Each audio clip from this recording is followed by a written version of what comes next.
I mean, we always play together, but it comes down to playing hard on both sides, on offense and defense. And I felt today we played very hard on defense then. Yeah, we felt like our intensity definitely had to stay up the whole game. We're playing away is definitely a different atmosphere. We knew that we had to play aggressive defense, and so we could become successful and win this game. I just like the pace of the game in terms of how frenetic it was. It really didn't kind of stop. There weren't a lot of dead periods. You know how you guys have been in wars like that, where it's either been half court or defense dominated. It wasn't that defense wasn't dominating, but it was really a quick pace. What do you attribute that to? I mean, both teams is playing hard. They're at home. They want to win. We want to win. It's a big rivalry. So we definitely came out and they didn't quit. Even though they're down, they still fought with 3 minutes left. They very fought. So that's why I was so up tempo, is they really push the ball and we push the ball as well. So that's just basically that's why the pace is there. The thing is, once they got down, I mean, obviously they pressed at the beginning of the second half. Anytime you press, of course, the pace of the game is going to accelerate. And that from that point on, obviously, when you have to take opportunities when they're there for you, we broke the press solidly, got the ball over the top, and were able to attack the basket. Had a few turnovers in that situation, but that's going to force the pace of the game to be in that situation. Other than that, I thought, first half, I thought it was a pretty normal pace. I thought we shot a good percentage. I thought we just executed well on both ends of the court. And, but the second half, obviously, when they came out and they started pressing, the game was going to end up being more up and down. Did you guys kind of welcome that, though? I mean, was it in a way liberating because it was kind of, you really... They're pressing? Yeah. Yeah, well, we knew if we could beat the front line that there's a mismatch on the other end. So that's why we did welcome it. We just got to understand that we got to just play calm when they press, not to panic. So we just knew that, hey, if they're going to press, we can pass the first line, then we have mismatch down on the fast break. So. Was it just a case of feeling it right from the start for you guys, especially you, Gerald, as far as shooting? Just felt it? Yeah, I mean, just going out and just, when you play hard, everything kind of falls in place. You don't overthink your shot, you don't overthink passing, playing defense, and you go out there and play and you know that the guy next to you has your back, then it makes the game a lot easier. Yeah, well, I feel like we knew we had to play hard at the beginning, not give away easy points, because once you're in the hole, it's hard to come back. So we made sure we came out strong and aggressive, and I think that's what helped us tonight. Talk about exclusive company. Can you talk about your 1,000 points, your 500 rebounds, and your 300 assists? Number 50 steals, too. That's the only player in Maine history that's got those 40. It's the only player in Maine that had those 3, too, also. There you go. My one up on it. I mean, it's definitely great to accomplish those type of goals, especially, with a win. That was my main focus. I wanted to win tonight, and me accomplishing those goals and winning, I mean, it just gives it a better taste. So, I mean, I'm definitely happy to have accomplished those, but I'm definitely enjoying this win.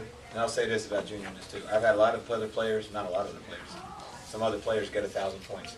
You would never know it, that he was even close to it. I didn't even know if he knew, and I certainly didn't mention it, okay? But I seriously, I have other guys I know that have gotten it, and it's something they're looking forward to. All he did was approach the game tonight the same way he's approached it.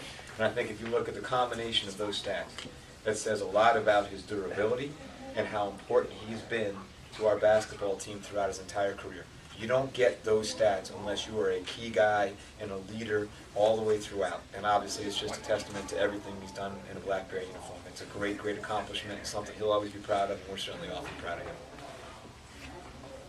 Ted, not how big was this game, but how with a week off, how do you prepare for a game like that with that week-long layoff? Are you worried about it? I mean, do your practices take on even more of an intensity just to kind of guard against any rust or anything? Everyone's got a chance to get a week off, and obviously, you got to use the best of your ability. Shoot, I mean, by the time we got home after Stony Brook, taking the bus and the ferry and another bus, it was almost like, we didn't have that much of a chance. But we were able to give them 2 days off, which at this time of the year I think is a good thing if you can do it, just to kind of physically recover.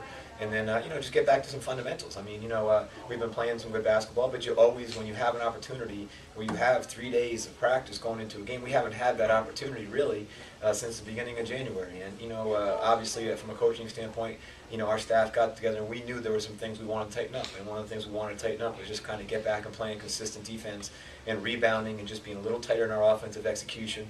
And I thought we did those things tonight. Unfortunately, we don't have those sequences that much during the course of the year. But practice has been great for us all year. When we had blocks of time to practice in December, I thought we really responded well all the time. This group has responded from those types of practices. And we obviously were able to use this to get them back in the weight room a little bit, get a couple guys a little bit extra rest, just, take care of some of the things. I mean, everyone's hurt this time of year. It's just how it is, and you don't think about it, but obviously when you have a chance to, take a week off, you're going to try to tighten up the things that you do, and at the same time try to make sure you're as mentally and as physically ready as you can be going into the stretch. And I think our guys did a great job preparing for that.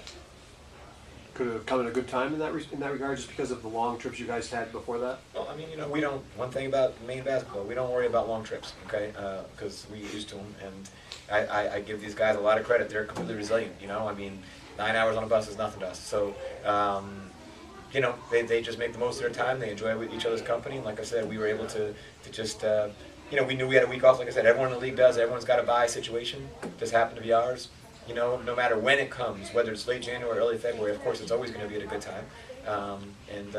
We just used ours to the best of our ability over the course of the last week, and hopefully got ourselves ready for not just this game, but some of the others we got coming up. Any more questions? Thank you. Sounds good. Thanks, guys. Thank you.